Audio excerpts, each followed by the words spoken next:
Bon, il va falloir faire ce top, mais il a laissé tellement de trucs, on va faire comment là? Bah, tu sais comment on fait. D'abord un premier numéro, puis si ça plaît, on en fait un deuxième. Ouais, mais c'est un peu malhonnête quand même. Y'a qu'à les tester alors. On verra les salles que l'on garde. Allez John, viens jouer avec nous. Bon, on est d'accord? Bah, on a quelques survivants. Bon, tu sais quoi? Allez, on va garder ceux-là, le reste, on s'en fout, et on fait un numéro avec ceux-là. On va mettre l'autre tas de côté, d'ici qu'on nous demande un deuxième épisode.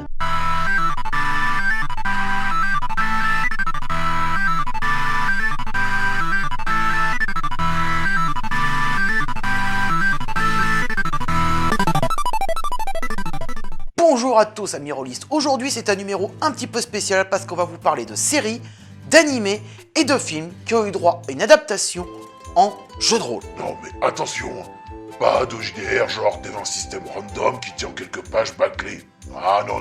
Tous les JDR que nous avons sélectionnés ne se contentent pas que de petits suppléments trouvables dans les JDR de magazines, ce qui va nous permettre d'éviter de parler de Master of the Universe qui n'est finalement qu'un simple jeu de plateau. Ou de G.I. Joe et Tortue Ninja qui sont un peu sans grand intérêt. Mais sans tomber non plus dans le classique Star Wars D6 par exemple, bien connu des vieux briscards. Et ils ont eu au moins un ou plusieurs livres sortis dans les magasins spécialisés pour traiter l'univers. Mais nous, on a essayé de prendre un peu partout pour que ça soit équitable. Et donc là, on espère pouvoir vous parler donc de JDR de qualité.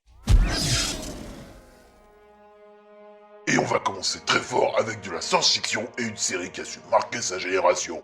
Surtout à partir de la saison 2. Pas de polémique. On va résumer Farscape un peu rapidement, promis. Un astronome nommé John, qui participe à une expérience, est pris dans un trou de verre qui le fait voyager dans une autre galaxie. Et il va se retrouver poursuivi et se fera des collègues dans un vaisseau nommé Moya.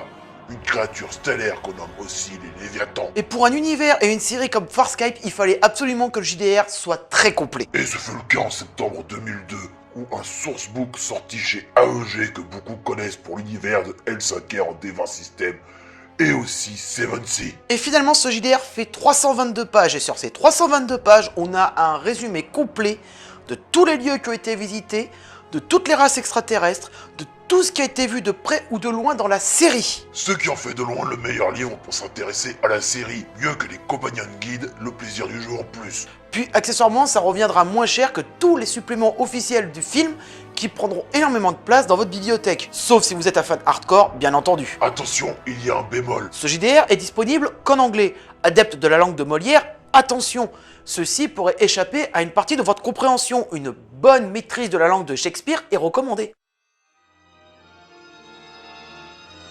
Hey, y'a quelqu'un? C'est moi ou je viens de le voir passer en fantôme là? Hey, excellente transition pour la prochaine. Oh, John, André, vous m'entendez? Non mais je déconne pas, il est passé en mode fantôme là. Et qui c'est qu'on appelle? SOS fantôme.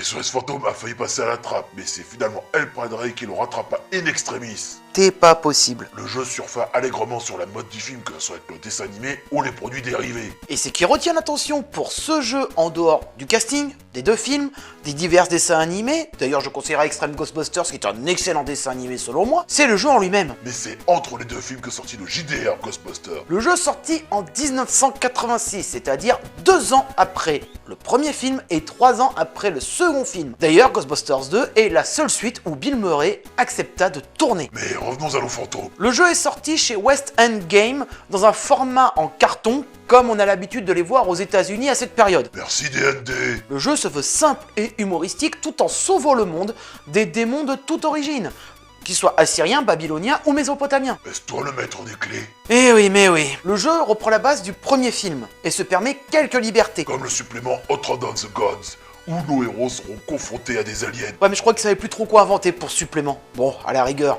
c'est pas trop grave. Évidemment, Western Games n'en restera pas là. Car en 1989, sortie de Ghostbusters 2, sortie Ghostbusters International. Alors évidemment, à ce moment-là, fini les aliens, retour aux sources avec des démons et de la fin du monde comme on les aime. Il faut savoir que Western Games est bien connu de certains pour d'autres adaptations. Indiana Jones, Star Wars D6, oui, c'est eux, et aussi la caste des métabarons. On en reparle bientôt.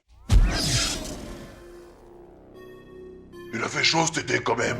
T'es parti où en vacances? Oh, tu sais, avec tous les autodefs que j'ai fait, à un moment donné, je me suis dit qu'il fallait un endroit un peu plus frais. Je suis parti sur Arrakis. Non, sérieux, cette transition, Padré. Attends, fallait pas commencer à me lancer, hein. Après tout, c'est quoi le ver des sables qui est en train de se traballer dehors, là? Oh le con. Donc, Dune, Chronicle of the Imperium est sorti en l'an 2000 chez Last Unicorn Games. Si tardivement. Peut-être que c'est dû aussi à la popularité des TV-films sortis en 2000, enfin si on peut dire popularité, mais aussi des livres écrits par Brian Herbert qui étaient censés conclure le cycle de Dune, ou tout du moins l'agrandir. Dans Dune, vous aurez un bon récapitulatif de l'univers mis en place par Frank Herbert, que ça soit par le Landsrad, la Chaume, le Bene Gesserit, le Bene Tleilax et X. Le tout à l'époque du début du récit, c'est-à-dire la guerre d'influence entre les Atreides et les Harkonnen. Fan de cet univers, ce petit JDR édité en un seul tome peut être fait pour vous si vous arrivez à mettre la main dessus. Quant à Last Unicorn Games, ils ont été rachetés par Wizard of the Coast, et donc par Hasbro après. Et mis à part Dune et Star Trek Icons, ils n'ont rien sorti d'autre. Dommage. Bande dessinée mythique qui a enfin eu son adaptation en JDR, nous allons parler de Black Sad. Il faut dire que si l'on parle de Black Sad, beaucoup se voient déjà jouer dans un univers de polar digne des années 50 à 60. Mais il faut noter qu'il est disponible en PDF, chose somme toute agréable dans l'univers holistique. Surtout que là, au moins, le produit numérique n'est pas au prix du papier. Ah, les grosses maisons d'édition de romans. Chez Geek Librairie, on approuve ce genre de choses. C'est tout ce qu'on peut dire. Pour tous ceux qui voudraient en savoir un peu plus sur l'univers de Black Sad, je renverrai sur la chronique de Boisdin sur le sujet. Alors là, nous avons un dessin animé culte, un survivant du Club Dorothée. C'était pas gagné. Et oui, Dragon Ball a eu le droit à des tirages en JDR. Xenoverse en voleur? Pas vraiment, il faut savoir que toutes les éditions ne vont pas plus loin que l'arc de Freezer. Donc ne vous attendez pas à jouer justement jusqu'au Caillot, Boo et j'en passe. La loose. Mais attends, pourquoi je trouve une version italienne et une autre qui semble être une arnaque? Je vais y venir, car c'est en 1999 que sortirent les deux jeux. L'un chez Nexus Game, l'autre chez Air Telsorian Game, qui est aussi responsable, à tout hasard, de Cyberpunk et de Castle Frankenstein. C'est quoi la différence entre les deux jeux Dragon Ball? La version de Nexus Game se joue de deux versions différentes. Soit il s'agit d'un jeu de société classique avec son plateau, où on joue un tournoi d'arts martiaux avec ses 16 participants, soit on peut décider de virer le plateau et de le jouer comme un JDR classique. Bon, faut pas non plus aller chercher très loin, hein. La version proposée c'est juste d'aller chercher les boules de cristal, hein, attention. Mais pour l'autre version... Alors là c'est un petit peu particulier. Telsorian Game avait donc sorti deux suppléments de 144 pages chacun. Le premier livre est un récapitulatif qui va jusqu'à Raditz et Vegeta, tandis que le second livre s'intéressera surtout à l'arc Freezer. Et uniquement à l'arc Freezer d'ailleurs. Y'a pas le Cell Game? Il faut croire que le jeu n'a pas forcément plu et ça joue un petit peu entre deux univers. Jouer à Dragon Ball peut être un plaisir monumental, surtout maintenant avec le JDR qui revient en force. Mais néanmoins, on se retrouve pris entre deux univers, entre les mangas japonais d'un côté et le JDR à l'américaine de l'autre. Et en France? Ben de mémoire, le jeu s'est souvent retrouvé sur les tables de l'eau lors des conventions de JDR, mais néanmoins c'était rarement un premier pic, bien qu'il ait un statut mythique dans le milieu. Et puis accessoirement, être dans un des plus gros pays consommateurs de JDR et être le deuxième pays consommateur de manga, si le jeu n'est pas traduit et qu'il ne possède pas une force commerciale importante, il risque pas de marcher des masses. Et c'est un peu compliqué à ce niveau-là. Ah ouais, c'est moche, mais finalement ce jeu... Bon, maintenant il fait un petit peu partie de l'histoire ancienne, et ce n'est pas tout le monde qui pourra se vanter lors d'une convention, qui pourra dire « j'ai joué à Dragon Ball Z ». Mais clairement, je pense qu'il est possible de faire quelque chose de propre et de carré avec l'univers du JDR qu'on a actuellement en France. Puis Dragon Ball Super, quoi. Pas de polémique.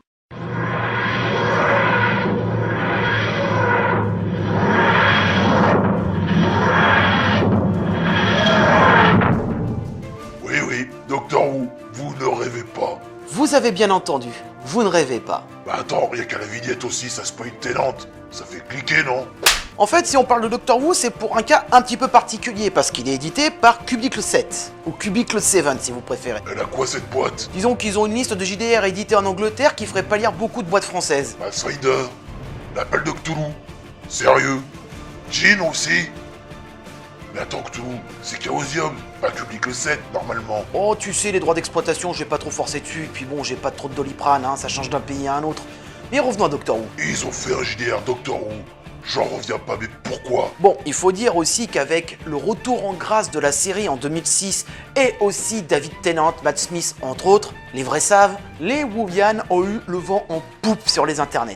Mais quoi de mieux pour le merchandising que de faire des goodies? Certes, mais il faut savoir que Cubicle 7 est une grosse machinerie en Angleterre. Et être une grosse boîte, ça permet de pouvoir mettre plus de gens à bosser sur le projet, à y mettre beaucoup plus d'investissement et pouvoir récupérer à tout hasard, je sais pas, le jeu officiel de la BBC? Ça aide beaucoup quand même. Donc le jeu, c'est une simple adaptation ou un vrai jeu pro? Et clairement, dans le cas de Doctor Who, on parle là d'un jeu pro. Donc les précédents ne sont pas pros, tu veux dire?